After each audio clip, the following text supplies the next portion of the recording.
Hello, and welcome to History Amnesia. I've often wondered what it was like for the people who lived during Arthurian times.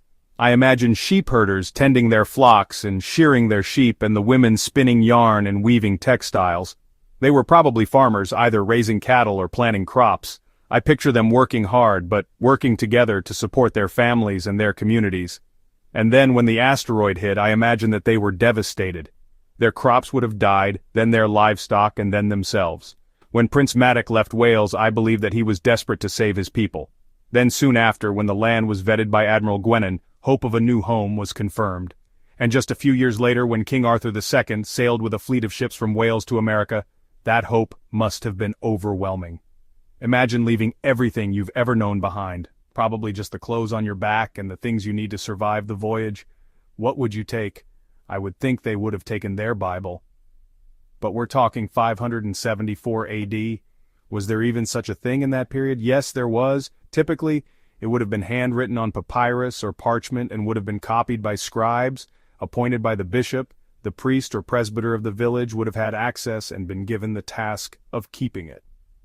As Wilson and Blackett have written, Wales was the first in Europe to have adopted Christianity with the arrival of Joseph of Arimathea. I would think their religion would have been a priority in their lives, but what else would they have brought with them? Food?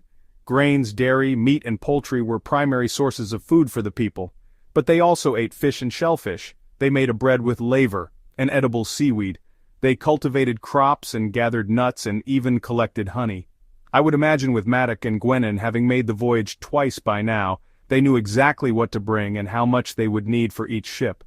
What about clothes? They wore natural fibers like linen and wool for their shirts, tunics, and cloaks.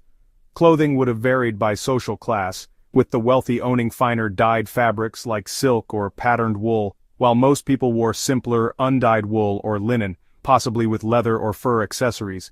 Ships were built to hold 100 people. Even with such a large ship, I would think space was limited, especially when you take all of the food into account. Even the upper class was probably limited on the amount they could bring on their voyage. For me, I would have been afraid. I'm leaving everything I've ever known and journeying to a place I've never been with inhabitants I've never seen before. But I know if I stay, I will probably die, and more importantly, my family will probably die. So I muster up the courage to leave and start this new life, in this unknown land, knowing I will never see my homeland again. What faith it must have taken for these people to fight for their survival. They trusted their leaders with their very lives, going forward into an unknown land, a promised land. If you like this content and would like to follow for more, please click the like and subscribe button and give us a comment below. Thanks for watching.